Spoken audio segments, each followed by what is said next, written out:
नमस्कार जी। आज मैं पुनः उपस्थित हूँ कालिका पुराण की कथा भाग 20 के साथ। ये वीडियो बहुत लंबे अंतराल के बाद आ रही है, इसके लिए खेद है। काफ़ी यात्राएं थीं, इसकी वजह से वीडियो नहीं बन पाया। देखो, मैंने पुरानी वीडियो में बताया था कि महामाया के कितने स्वरूप हैं और जिसमें माँ कामाख्या के जो स्वरूप हैं उनका वर्णन चल रहा था, कामाख्या महात्म्य चल रहा था।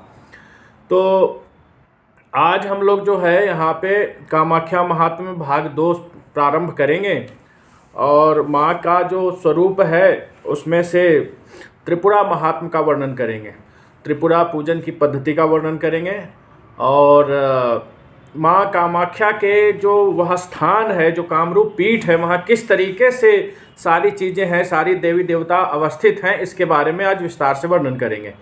तो माँ कामाख्या का सर्वप्रथम ध्यान करते हैं आज। अरुण कमल संस्थांग रत्न पद्मासनस्थांग नव तरुण शरीरां मुक्त केशी सुहारांग सौहृदि पृथु तुंग स्तन्य युग्मांग मनोज्ञा शिशुरवि समवस्त्रांग सर्वकामेश्वरी सा। वे सब कामनाओं को पूर्ण करने वाली देवी लाल कमल के आसन पर, लाल पद्म पर ही पद्मासन में विराजमान हैं। वे नए तरुण शरीर वाली हैं, उनके केश खुले हुए हैं, वे सुंदर हार धारण की हुई हैं, शव के हृदय पर विराजमान हैं। उनके दोनों स्तन पुष्ट और ऊंचे हैं। वे सुंदरी बाल रवि के समान अरुण मतलब लाल आभा वाले वस्त्र धारण की हुई हैं। कामदा कामिनी कामा कांता कामांगदायनी कामांगनाशिनी यस्मात् कामाख्या तेन चोच्यते है। वे काम को प्रदान करने वाली कामयुक्त स्त्री कामिनी कामरूपा कांता कामांग को प्रदान करने वाली तथा कामांग को नष्ट करने वाली हैं, इसलिए उन्हें कामाख्या कहा जाता है। देखो, सबसे पहले जो कामाख्या महात्म्य शुरू होता है तो ये कथा लगभग आप सभी लोग जो है जानते होंगे। दुर्गा सप्तशती के प्रथम अध्याय से लिया गया है, मतलब प्रथम अध्याय में सूक्ष्म रूप से वर्णन है, जिसका विस्तार से यहाँ पे वर्णन किया जाएगा कि किस तरह से कामाख्या माता ने क्या किया था। तो हम वहाँ पे चलते हैं। सबसे पहले जो है भगवान विष्णु जो है सो रहे हैं योग निद्रा में और उनके नाभि से कमल पुष्प निकला है और जिसपे ब्रह्मा जी विराजमान है। अब पृथ्वी जो है वो सिकुड़ रही थी, जल से वो हो रही थी, तो उसको दृढ़ करने के लिए महामाया ने क्या किया कि जब भगवान विष्णु सो रहे थे तो उनके बाएं कान से अपने नाखून से मैल निकाल के उसको कुचलती हैं, तो वहाँ से मधु नाम का दैत्य प्रकट होता है। अब दाहिने कान से भी एक अपने नाखून से मैल निकाल के उसको चूरन करके वो छोड़ती हैं, तो वहाँ से वो कैटभ नाम का दैत्य प्रकट होता है। अब मधु और कैटभ वो उत्पन्न होते ही पीने के लिए मांगता है, मधु मांगता है, इसलिए एक का नाम मधु रखा गया। और माता के सामने जो है, जगत जननी के सामने, वह दूसरा जो है कीट की भांति लग रहा था, तो इसलिए दूसरे का नाम कैटभ रखा गया। ये मधु और कैटभ किस लिए नाम रखा है देवी ने, इसके बारे में मैं बताया। अब देखो, उन्होंने जब वो प्रकट हुआ, माता ने उसको प्रकट किया, तो वो कहती है, वो पूछते हैं कि हम क्या करें। तो जगत जननी महामाया कहती हैं कि तुम जाओ विष्णु से युद्ध करो और मैं तुम्हें वरदान देती हूँ कि जब तक तुम स्वयं इनसे तैयार नहीं होगे मरने के लिए, तब तक स्वयं विष्णु भी तुम्हें मार नहीं सकते हैं। अब देखो, यहाँ पे बड़ी ही अद्भुत कथा चल रही है कि मधु और कैटभ को भगवती वरदान देती हैं कि जब तक तुम स्वयं इनसे मरने के लिए तैयार नहीं हो जाओगे, तब तक ये तुम्हें मार नहीं सकते हैं। और ऐसा वरदान दे करके भगवती जो है अंतर्ध्यान हो जाती हैं। अब मधु और कैटभ जो हैं उत्पात शुरू करते हैं। सबसे पहले ब्रह्मा जी को पकड़ते हैं, क्योंकि वही जागते हुए नज़र आ रहे हैं। कमल के पुष्प में ब्रह्मा जी जो है उनको पकड़ते हैं, ब्रह्मा जी को। अब वो मारने के लिए उद्यत हो जाते हैं मधु कैटभ ब्रह्मा जी को। तो ब्रह्मा जी जो कहते हैं मुझे बख्श दो, मुझे छोड़ो, भगवान विष्णु को उठाने का प्रयत्न करते हैं, लेकिन भगवान विष्णु तो योग निद्रा में सो रहे हैं, वो कैसे उठेंगे। तो फिर ब्रह्मा जी को जो है भगवती का ध्यान आता है और वह भगवती योग निद्रा की स्तुति करते हैं, महामाया की स्तुति करते हैं, यही कामाख्या माता की स्तुति करते हैं, जिसे दुर्गा सप्तशती में रात्रि सूक्त का नाम दिया गया है। आप लोग रात्रि सूक्त जो पढ़ते हो वो ब्रह्मा जी का जो स्तवन है वही है। और प्रथम अध्याय में सूक्ष्म रूप से ये कथा है, लेकिन ये कथा यहाँ पे विस्तार लेगी, इसलिए मैं आपको इस कथा को सुना रहा हूँ। अब क्या होता है कि जब भगवती का स्तवन करते हैं रात्रि सूक्त के द्वारा ब्रह्मा जी, तो वो भगवान विष्णु के निद्रा से उठ के बाहर निकलती हैं और तब भगवान विष्णु जो है अपने निद्रा से उठ करके खड़े हो जाते हैं और जैसे ही उठ के देखते हैं तैसे ही देखते हैं कि सामने दो दैत्य हैं और युद्ध करने के लिए लालायित हैं। तो भगवान विष्णु जो है उनसे युद्ध करते हैं और युद्ध करते हैं। तो युद्ध करने के लिए एक शिला का निर्माण किया जाता है और उस शिला पर कई हजार वर्ष तक जो है भगवान विष्णु उनसे युद्ध करते हैं। तो देखो, जिस शिला पर भगवान युद्ध कर रहे थे भगवान विष्णु उन दोनों दैत्यों से, तो उन दोनों दैत्यों और भगवान विष्णु का भार सहन न शेषनाग कर सके, न पृथ्वी देवी कर सकी। वो अनंत जल राशि में वो जो है धीरे धीरे नीचे चली गई और 5000 वर्षों तक भगवान विष्णु उन दोनों से बाहु युद्ध करते रहे। और करते करते जब वो थक गए, फिर से उन्होंने महामाया को याद किया। तो महामाया ने उन दोनों को मोहित किया और मोहित करने के पश्चात जो है वो जो दोनों मधुग और कैटव नाम के दैत्य थे, उन्होंने भगवान विष्णु से कहा कि मैं तुमसे संतुष्ट हूँ, तुम वरदान मांगो। अब भगवती ने मोहित कर रखा था उन्हें, तो भगवान विष्णु कहते हैं कि तुम दोनों हमारे हाथों मृत्यु को प्राप्त करो, यही वरदान मैं मांगता हूँ। तो इस प्रकार से भगवान विष्णु को उन दोनों ने वरदान दिया और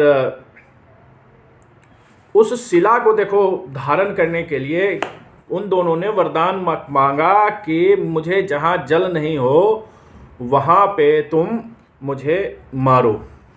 तो देखो उस शिला पर जिस पे भगवान युद्ध कर रहे थे, उस शिला को उठाने के लिए भगवान विष्णु कहते हैं ब्रह्मा जी और शिव जी से कि आप दोनों इस शिला को धारण करो और ऊपर ले चलो ताकि मैं इन दोनों का वध कर सकूं।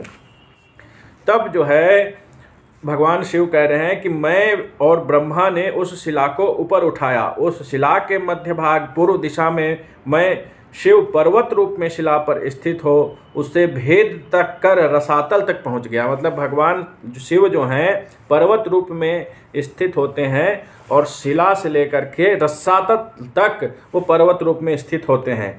ईशान कोण में कुर्म आप जानते हो, कुर्मावतार की कथा सुनी होगी। कुर्म ने पर्वत रूप धारण करके उस शिला को पकड़ा तो वायु कोण में अनंत मतलब शेषनाग जो हैं उन्होंने उस शिला को पकड़ा। नैऋत्य कोण में देवताओं की स्वामिनी जगत का पालन करने वाली महामाया ही पर्वत रूप में उपस्थित हुई और अपने एक रूप से पर्वत रूप में स्वयं परमेश्वर भगवान विष्णु ने अग्नि कोण में स्थित होकर उस ब्रह्म शक्ति शिला को संभाला। उस समय मैं ब्रह्मा वराह ने उसे रोका।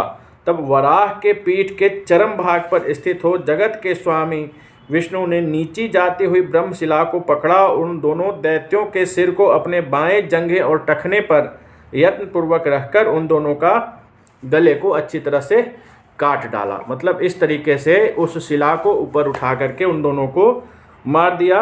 और उन भगवान विष्णु के शिला आरूढ़ हो जाने पर समस्त देव समूह द्वारा बार बार प्रयत्न पूर्वक धारण किए जाने पर भी वह ब्रह्म शक्ति शिला जल में नीचे चली गई।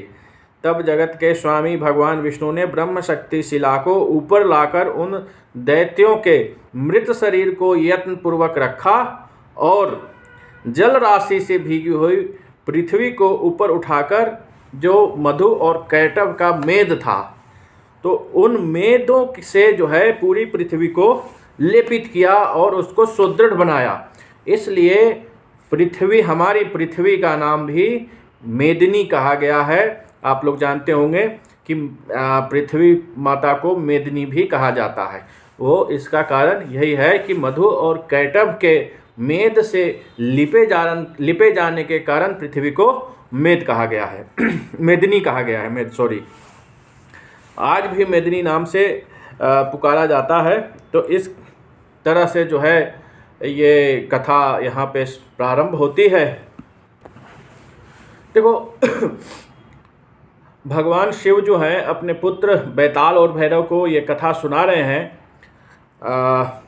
तो वो फिर से कहते हैं, फिर वो पीछे जाते हैं थोड़ा और वो बताते हैं कि किस प्रकार से मेरा विवाह जो है माता सती के उनके साथ हुआ, सती के साथ हुआ था, दक्ष पुत्री के सती के साथ हुआ था, और उन्होंने किस तरह से दक्ष यज्ञ में उन्होंने अपने प्राण त्याग दिए थे। अब देखो ये कथा जो है कामाख्या महात्म्य चल रही है, इसका विस्तार से वर्णन पीछे हो चुका है।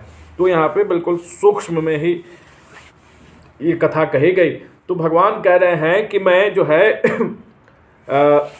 सती के शव मोहग्रस्त होकर के सती के शव को लेकर के जब मैं घूम रहा था, तो विष्णु के चक्र ने सती का शरीर जो है इधर उधर गिरे थे, और जहाँ जहाँ शरीर माता सती के टुकड़े, शरीर के टुकड़े गिरे, वह एक शक्तिपीठ के रूप में स्थापित हो गया।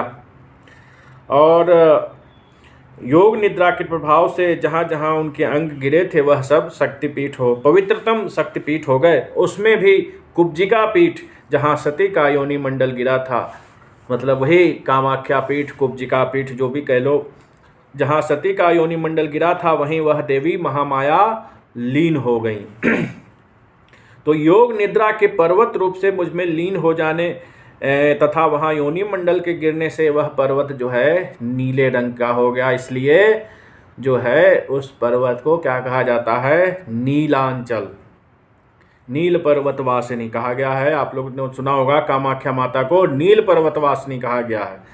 तो क्यों नील पर्वत वासिनी कहा गया है, इसका यहाँ पे देखो कहा जा रहा है कि योग निद्रा के पर्वत रूप में मुझ में लीन हो जाने तथा वहाँ योनि मंडल के गिरने से वह पर्वत नीले रंग का हो गया, और उसके गिरने से अति ऊंचा पर्वत पाताल में चला गया, और उस समय उसके अंतर में स्थित ब्रह्मा ने उसे धारण किया। वो चतुर्मुख ब्रह्मा पहले ही ब्रह्म शक्ति शिला को धारण करने के लिए पर्वत रूप हो चुके थे।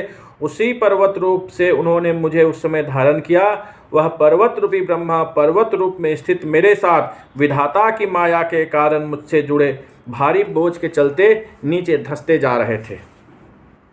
तब जब ये धंसते जा रहे थे तब क्या होता है देखो, उसके पश्चात वराह, भगवान विष्णु का जो स्वरूप है वराह, जो पर्वत रूप में माधव ही थे, मुझे शैल रूप में धारण करने के लिए प्रयास करते हैं। पृथ्वी को धारण करने के लिए जब पर्वत रूपी वे भी नीचे जाने लगने, मतलब भगवान विष्णु भी नीचे जाने लगते हैं, तो उन्होंने पृथ्वी पर चढ़कर उसे गाड़ दिया। मतलब जो ये पर्वत था, शिला पर्वत, उसको पृथ्वी पे गाड़ दिया और पृथ्वी पर स्थापित कर दिया उस चीज़ को। वो पर्वत जो 100 योजन थे, उस समय महादेवी से आक्रांत सभी नीचे चले गए। धरती के ऊपर उन तीनों की ऊंचाई 1 कोस मात्र शेष रह गई। देखो यहाँ पर्वत रूप में माधव भी कहे गए हैं जो उन्होंने स्थापित किया। इसलिए आप लोगों ने सुना होगा, एक बड़ा ही मशहूर भजन है इनका, आहे नील शैल प्रबल, उड़िया में भजन है। तो यहीं से ये चीज़ उद्धृत किया गया है कि पर्वत रूप में जो माधव थे तो उनके बारे में यहाँ पे जगन्नाथ जी का भजन है। क्षमा करना, मुझे याद आने में थोड़ा समय लग गया। जगन्नाथ जी का भजन है, आहे नील शैल प्रबल मत मारना, उड़िया में है, शायद आप लोगों को समझ में नहीं आए तो इसलिए मैं गा नहीं पाऊँगा। तो यही देखो, ये वराह जो भगवान विष्णु ने क्या किया कि जो पर्वत धंसता जा रहा था उसको पृथ्वी पर किसी तरह उन्होंने उसको टिकाया और उसको भार को वहाँ पे स्थापित किया, उस पर्वत को। तब अकेले ही समस्त जगत की मूल प्रकृति वह पृथ्वी रूपिणी देवी ब्रह्मा विष्णु शिव आदि द्वारा धारण की गई। मतलब सभी शक्तियों ने ब्रह्मा वहाँ पे इनको धारण किया। तब वह ब्रह्मशैल देवताओं द्वारा श्वेत पर्वत कहा गया। मेरे द्वारा धारण किया गया पर्वत नील पर्वत कहा गया। भगवान शिव के द्वारा धारण किया हुआ वह जो पर्वत है जिस पे साक्षात जगत जननी सृष्टि करने वाली महामाया विराजती है, वह नील पर्वत भगवान शिव के द्वारा धारण किया गया है। वह मध्यवर्ती त्रिकोण में उलूखल के आकार में ब्रह्म पर्वत और वराह पर्वत के मध्य में निरंतर शोभा पा रहा है। मतलब इधर एक तरफ ब्रह्म पर्वत है, दूसरी तरफ वराह मतलब भगवान विष्णु का पर्वत है, और बीच में भगवान शिव के द्वारा धारण किया हुआ वह पर्वत जिस पे महामाया जगत जननी कामाख्या विराज रही है। और जो पर्वत रूपी वराह है वह चितकबरे रंग का है, जिसके पश्चात स्थित है, वो सबसे ऊंचा पर्वत है। ईशान कोण में अब देखो वहाँ पे किस तरीके से पर्वतों का विस्तार है कामाख्या पीठ में, इसके बारे में, और कहाँ कहाँ उससे रिलेटेड पर्वत हैं उसके बारे में विस्तार से यहाँ पे वर्णन किया गया है। वह मैं हूबहू आपको पढ़ के सुना रहा हूँ कि ईशान कोण में जो अत्यंत आभायुक्त शैल रूपधारी कूर्म स्थित है वह मणिकर्ण के नाम से प्रसिद्ध और देव समूह से सेवित है। जो अनंत कूर्म मतलब भगवान विष्णु का जो वो है एक और अवतार था जो कूर्म रूप से वहाँ मणिकर्ण के नाम से है। जो अनंत मतलब शेषनाग के द्वारा धारण किया हुआ पर्वत था, जो अभी हमने बताया कि भगवान इसको मधुकैटभ के समय वो ब्रह्मशिला को धारण करने वाले जो पर्वत थे उसके बारे में, वो सब अलग अलग अवस्थित हुए हैं यहाँ पे। तो अनंत जो शैल रूप में स्थित हैं वह क्षेत्र के वायव्य कोण में समवस्थित हैं, उनका नाम मणि पर्वत है। और यह पर्वत माधव को अति प्रिय है, भगवान विष्णु को अत्यंत प्रिय है।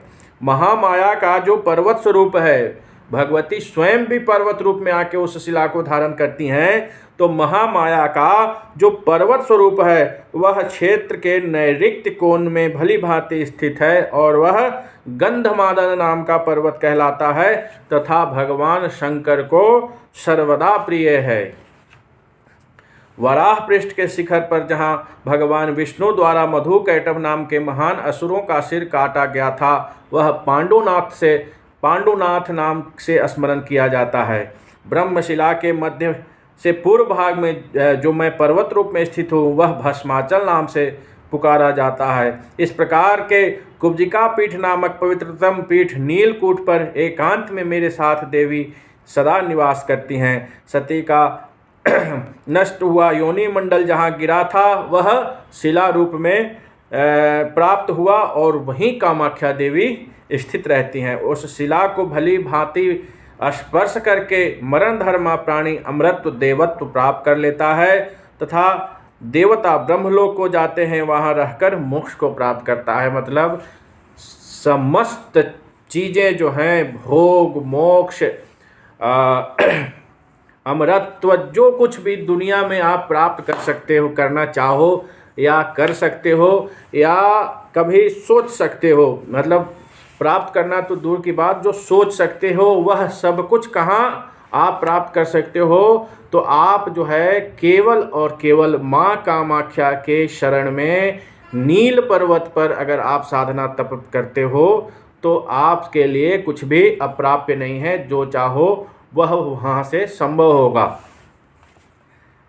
देवता भी वहाँ आकर के जो है अपने लिए अमरत्व बढ़ा करते हैं, अपना पापों का शमन करते हैं, या जिस तरीके की जो भी चीज़ है पापों का शमन, मैंने गलती बोला, देवता किस प्रकार के जो, हालांकि जिस प्रकार के कथा एक दो हैं उसमें कहा भी जा सकता है, लेकिन फिर भी देवताओं के लिए पाप शब्द का इस्तेमाल ठीक नहीं है। तो देवता भी जहाँ आकर के तप करते हैं वह स्थान कामरूप कामाख्या पीठ है, और जहाँ कामेश्वरी निवास करती हैं उस शिला का अद्भुत महात्म्य है। वह जो शिला है, जहाँ गर्भगृह में आप लोग सब लोग तो ज़्यादातर लोग गए ही होंगे, गर्भगृह में भी गए होंगे, उस मुझे लगता है उस शिला का भी स्पर्श किया होगा सबने। तो उस शिला के गुह्य भाग में कहा जाता है, यहाँ पे कहा जा रहा है, भगवान शिव स्वयं कह रहे हैं अपने पुत्र बेताल और भैरव को कि उस शिला के गुह्य भाग में लोहा भी भस्म हो जाता है, राख हो जाता है। वो शिवा कामेश्वरी मेरी प्रसन्न तथा सभी लोगों को मोहित करने के लिए प्रतिदिन 5 रूप धारण करने वाली होती है। मतलब माँ कामाख्या जो हैं प्रतिदिन 5 रूप धारण करती हैं, और मैं भी 5 मुखों से उनके 5 भागों में व्यवस्थित रहता हूँ। पूर्व भाग में जहाँ प्रधान कामेश्वरी हैं, वहाँ ईशान कोण में तत्पुरुष, उसी के निकट अघोर, वायव्य कोण में सद्योजात, उसी से लगा हुआ वामदेव के नाम से मैं स्थित रहता हूँ। हे मनुष्यों में श्रेष्ठ बेताल और भैरव, अब देवी के 5 रूपों का भी तुम दोनों सुनो, जो देवताओं के लिए भी सदैव गुप्त है। हालांकि इसके बारे में मैं थोड़ा सा पहले भी बता चुका हूँ, लेकिन यहाँ पे पुनः बता रहा हूँ कि वे देवी के 5 रूप हैं कामाख्या, त्रिपुरा, कामेश्वरी, शारदा और महालोका, जो इच्छानुसार रूप धारण करने के गुणों से युक्त होती हैं।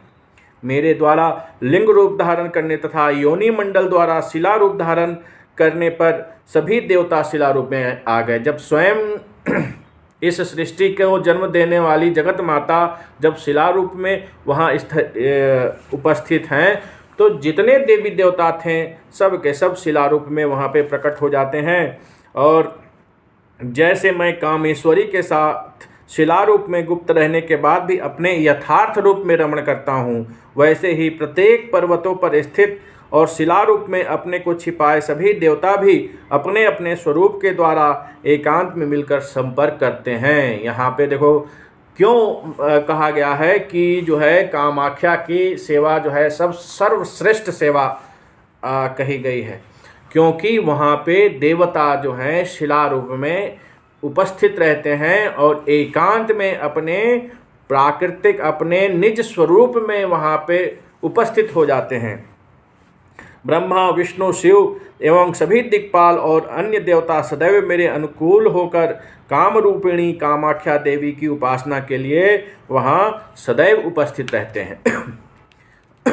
नीलांचल त्रिकोणात्मक और मध्यम में गहरा है। देखो नीलांचल पर्वत जो है किस तरीके का है, वो त्रिकोणात्मक पर्वत है और बीच में गहरा है। वहाँ शिव का ही स्वरूप है। उसके मध्य में 30 शक्तियों से युक्त एक सुंदर मंडल है। वहाँ मनोभव मतलब काम देव के द्वारा बनाई गई एक मनु गुहा है, जिसमें जिस शिला रूप में एक मनोहर योनि है, जो एक वितस्ती मतलब कि 12 अंगुल चौड़ी और 21 अंगुल लंबी है। ये क्रमशः संकीर्ण और झुकती हुई भस्म शैल तक जाती है। भस्म शैल अभी आपको बताया था कि भगवान शिव जो है पर्वत रूप में जो शिला हुए थे वो भस्माचल कहा गया था।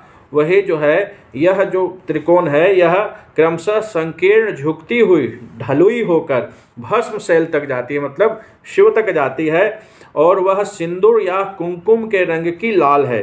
यह सभी कामनाओं की पूरी करने वाली उस योनि पर महामाया जगत का पालन करने वाली मूलभूता मूल प्रकृति सनातनी निरंतर विद्यमान रहने वाली कामिनी कामाख्या देवी अपने 5 रूप में स्थित होकर नित्य क्रीड़ा करती है। देखो अब मैंने तो सोचा था कि त्रिपुरा भी शुरू करेंगे, लेकिन कामाख्या का पीठ का वर्णन मैं बहुत विस्तार से करना चाहता हूँ, क्योंकि कामाख्या तो सब लोग जाते हैं, लेकिन किसी को बहुत ज़्यादा इसके बारे में जानकारी नहीं मिल पाती है। तो इस पीठ का मैं विस्तृत वर्णन करूँगा जो कालिका पुराण में जिस तरीके से दिया गया है। और आज यहीं तक, कल फिर से इस पीठ के बारे में और विस्तृत जानकारी मैं दूंगा माँ कामाख्या के बारे में। तो आज के लिए इतना ही, कल फिर मिलेंगे। जय गुरुदेव भगवान, श्री मात्रे नमः। महाकाल भैरव सहिताय महाकालिकायै नमः।